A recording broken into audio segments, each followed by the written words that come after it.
Hi, it's me, Ingrid P. And it's the winter, or it's the autumn, but it's winter time, so it gets dark at around 4 p.m. here in Sweden. I don't live by the Arctic Circle, thank God, but it is dark very, very early and it's cold. So yeah, I've been pretty frustrated this past week for different reasons. But one of them is obviously the constant problem right now of, coming to terms with my autism diagnosis. I just got diagnosed a month ago at this point, at the age of 28. So yeah, I am a medical resident in general practice, and at the moment I'm at geriatrics.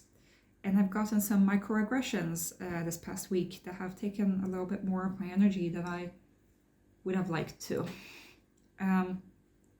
So this channel was basically about MBTI, but at the moment all I can talk about is autism. But there are certain couplings with personality theories like MBTI and with neurodivergence and with just how life is perceived and experienced by different people. So, I keep talking about this topic, I guess. I got these microaggressions. One of them was one of my colleagues at geriatrics.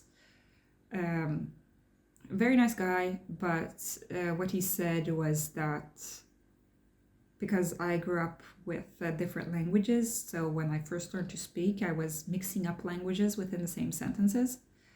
So I was telling them that, and then this guy said, they invented a new kind of autism in that you as a kid were having trouble speaking because we were speaking different languages. And this guy doesn't know I have autism. But I found it kind of, like he was saying it like it was a joke, like, oh, haha, they discovered a new kind of autism. But that, it kind of shows just his ignorance on the topic. And I was kind of supposed to laugh along because, well, I'm, I guess, a high-masking autistic person. I am a pretty privileged person. I'm white and I'm a cis woman. And I, come from a pretty privileged background, I guess. So me acting my autistic self is not as dangerous. It seems more like I'm a quirky pixie dream girl than certain autistic people. So I maybe didn't need to work so hard on masking, but I still do mask a lot. So I'm, I used to not be concerned about these sorts of comments because I wasn't concerned myself, which, is a problem in itself. But I was also ignorant about autism once upon a time. So I can see why that would be a funny joke, I guess. But, now that I know more, it is hurtful, even though that wasn't meant to be hurting me, nor anybody who is autistic. He was just making a joke because he is ignorant on the subject. But these sorts of comments do get under your skin. I have developed, a skin to survive, to, take these microaggressions in stride. I am gay, so, a lot of times straight people will talk to me as if I'm straight because, I guess I don't look gay or whatever to somebody who doesn't know about these sorts of things. So they'll talk to me like, like we're buddies, like I'm not in on the joke, but really I'm not. A lot of straight women will talk to me and be like, oh, you know how men are, that kind of thing. They'll be like, oh, of course I have to pick up his dirty laundry, and I'm supposed to be like, haha, yeah, that's how men are, and yeah, I don't know if they would be saying these sorts of things if they knew I was gay. So I know that if this guy who was joking about autism knew that I was autistic, maybe he wouldn't have made that joke. But yeah, so there was that joke, and then there was another joke from, I went to a colleague's Halloween party. Now, in Sweden, people don't like talking about Halloween. They find that it's like an Americanization, an attempt of, making America, like Sweden into America or something. So a lot of older people don't want to, say that they celebrate Halloween. So she said it was a light party. It was like a candle party. And it was very much a candle party. It was, we were in her greenhouse and we had a lot of different lights, and she made pumpkin soup, and we ate cake and soup and apple cider and had a nice time with her family. And she's my ESFJ colleague that I usually call her. So she has always lived in this town and is very extroverted. But she apparently has a brother-in-law who is even more extroverted than her and who is also quite boisterous, obnoxious guy, I guess. And he said, all of his colleagues are autistic, and they're so sensitive to criticism, and they don't know how to handle the world. They're so weak. And he was like, haha. And then everybody else is like, haha. And, and inside I'm like, yeah, I'm that autistic person, and he doesn't know. My colleague knows though. And he also made a comment about like, oh, lol, like everybody has ADHD. What he doesn't know is that my colleague, his sister-in-law, probably has ADHD, and her son was tested for ADHD through me, actually. So he was saying like, yeah, everybody gets an ADHD diagnosis, but that's not true, because I thought that I had ADHD, and that's the reason I went to my autism assessment. Actually, I thought I had ADHD and not autism. And then, so I don't have an ADHD diagnosis. I didn't get diagnosed with that, even though I asked for a diagnosis. And they had nothing to win or to lose, the people who gave me an autism diagnosis. They could have given me an ADHD diagnosis, but they didn't, because, they did their job, they did the assessment. And they realized I don't fit the criteria for ADHD. So yeah, so it's an untrue statement that everybody gets an ADHD diagnosis, because I didn't get one. Also, my colleague, who is definitely ADHD, is not getting an ADHD diagnosis because she feels that she is almost at the end of her career, so she doesn't really feel the need to get an ADHD diagnosis. And her son went to get an ADHD diagnosis, and he did not get an ADHD diagnosis. They decided that he had ADHD as a child, but that as an adult he does not fit the criteria anymore because he has such good accommodations and he has managed to handle this. So that's where I come into the second part of this video, which is, can you grow out of ADHD and autism? Once you, I thought that ADHD and autism were neurodevelopmental conditions and that you are born basically with it, or or if you're not born with it, at least you develop it within the first years of life, and then that is your makeup, your how the brain is structured.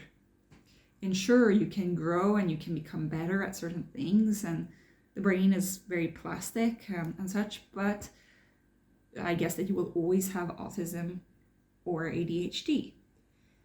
But the thing is, the way that we conceptualize with these things is that ADHD and autism are disorders and are framed in terms of deficits.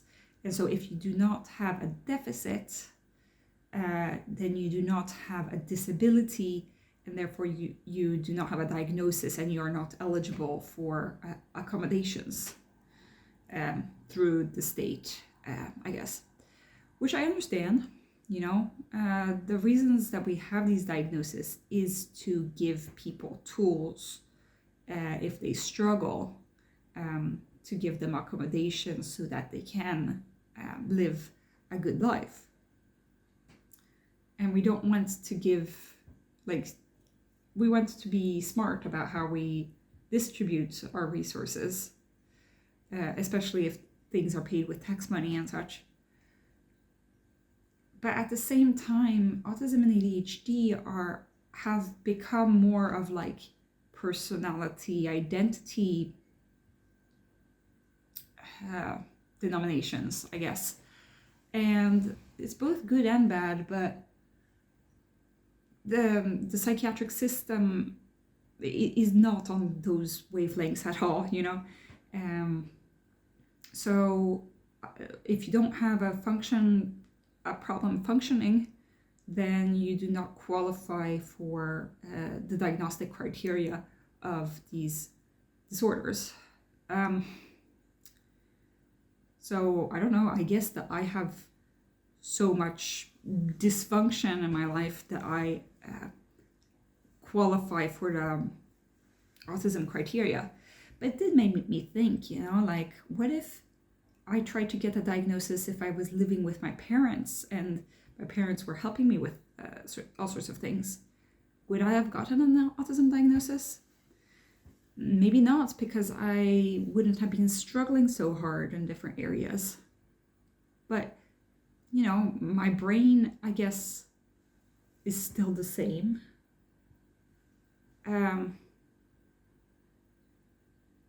I don't know, maybe my brain wouldn't be the same because I would have more accommodations, so I would be able to focus on, other kinds of growth rather than just on surviving. So my colleague's son gets a lot of help from his mom, my colleague. My colleague, and he also holds a job, and but he has really a hard time with studying, and they were focused on oh well, he's managed to study before, so that means that he can study. And it's okay, yeah, but just because you managed something doesn't mean that it was supposed to be that hard. That maybe doesn't mean that you were supposed to struggle that much. And I'm just thinking, what if this person's accommodations disappear for some reason or another? Maybe that he moves to another country, or if even that he moves out of his parents' area. He doesn't live at home, but he lives basically next door to his parents. And there's nothing wrong with that. I'm just saying, what if something happened to my colleague, to his mom, and suddenly she wasn't able to take care of him anymore? These things happen. I don't want to jinx it, Of course I want the best for my colleague. I'm just saying, what if this happened? Does that mean that, purely theoretically, does that mean that my colleague's son, if he starts struggling then, does that mean that he suddenly got ADHD again? Or does that mean that, that he's just struggling. Just because he has the accommodations now doesn't mean that he'll always have them. And does that mean that he will never need those resources that are meant for people with ADHD? Because his brain is wired in the ADHD way, He never got treatment for ADHD, but he got the accommodations, which is kind of a treatment, I guess. But yeah, so it's a good question of like, can you grow out of ADHD? Is ADHD a thing that is fixed and that you just learn how to handle? Is it something that you can treat? Is it something that you can have and then not have and then have again? Does it depend on your functioning level if you have it or not? Like, is it a deficit or is it a part of you, I don't know. For me, it seems like autism and ADHD, it's not the same thing as being depressed. Being depressed is like, okay, you are depressed, then you can be not depressed, and then you can be depressed again. So yeah, that makes sense. But often when we talk, for example, of bipolar disorder, often we say that somebody is bipolar, like that is a part of them, that they will always have a tendency, if they are not medicated, to have periods of depression and of mania. We don't say that somebody is free from bipolar disorder. It's not. These things are considered chronic, regardless of how well they are doing at that moment.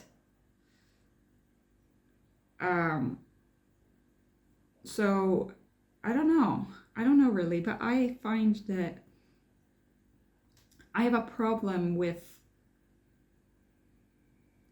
saying that, oh, you had ADHD or autism in your childhood and now you don't have it anymore, and therefore you do not qualify for any accommodations. Because this guy, he's doing well for himself, but he does have struggles that are, in my opinion, linked to ADHD. If he maybe got treatment for the ADHD, he might be able to study further and have an even better life for himself. Now, some people might think like, oh, well, we all want the best, we all want to, improve our lives and get free handouts and blah, blah, blah. Sure, but ADHD medication doesn't really work if you don't have ADHD. And also it wouldn't be an enhancement. It would mean just being on the same playing field as everybody else, it would be equality, for people, or equity. Equity is that like everybody has the same playing field. So some people need more help than others in order to be on the same level. Equality is that like everybody gets the same thing. Equity is like the person who is struggling the most gets most help.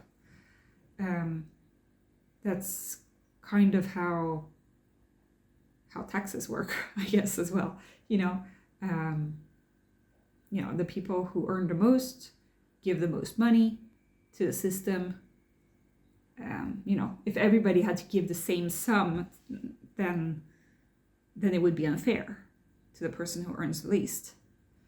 But yeah, so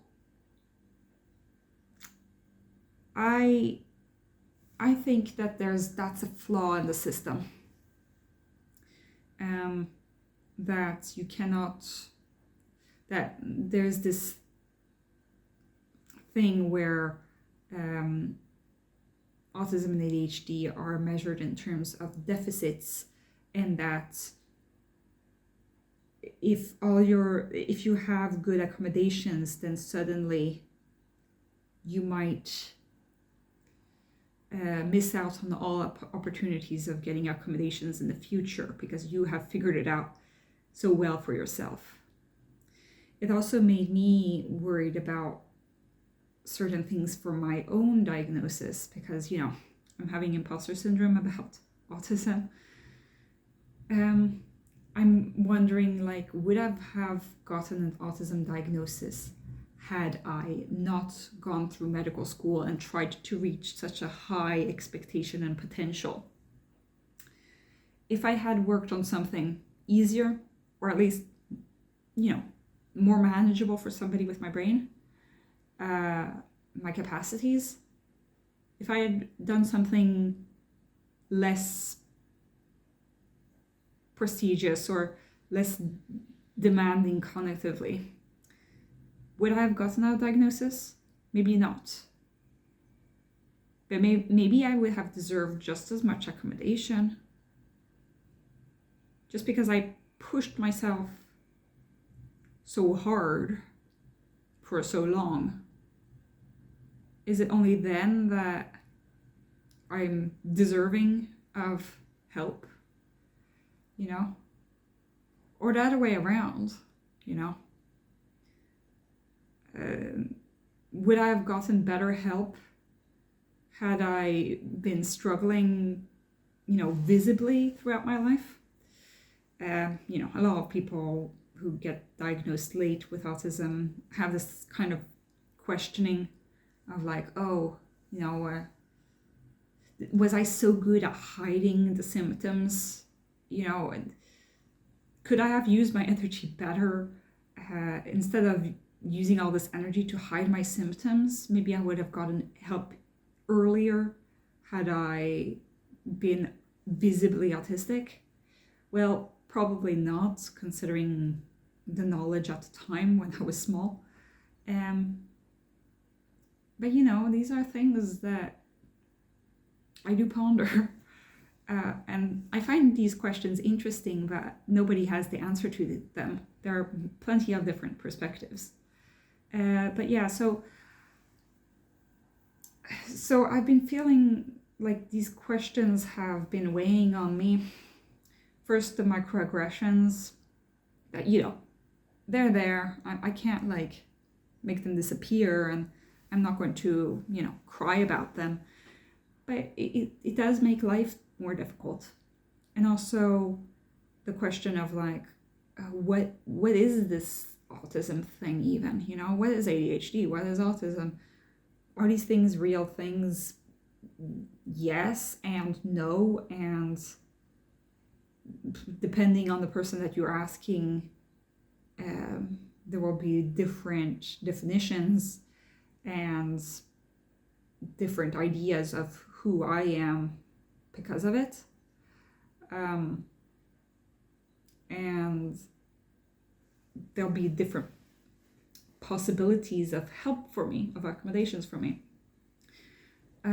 So these are important questions to think about. Now, I'm going to try to not overthink this too much, because otherwise it feeds into my imposter syndrome, and I start thinking I'm not even autistic. What are we talking about, Or, I can manage, I don't need any help. Or on the opposite end of the spectrum, that I'm I can't do anything because I have autism. There needs to be a balance. But these are complex questions that I don't think there's a simple answer to. So I'd be interested to hear what kinds of thoughts you have about the subject. Can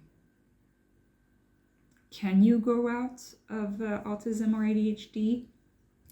Are these deficits, or are these rather other kinds of constructs? Is it useful to have these labels? I think that they're useful. Yeah. But I think that I'm also very used to the MBTI personality theory labels and how they are not coupled to disability. I think also my perception of MBTI has involuntarily also influenced how I see DSM diagnoses. I guess that I am much more of a rigid person in terms of that. I think that you are born a certain MBTI type and then you you can grow and change, but you can't change your genetic code of MBTI personality type. That's just me. And I know that some people who are watching have no idea about what MBTI is and think that it's a kind of astrology. And that's fine too. That's fine too. I don't have any strong feelings either way. But yeah, so tell me what you guys think and have a great day, everybody. Bye.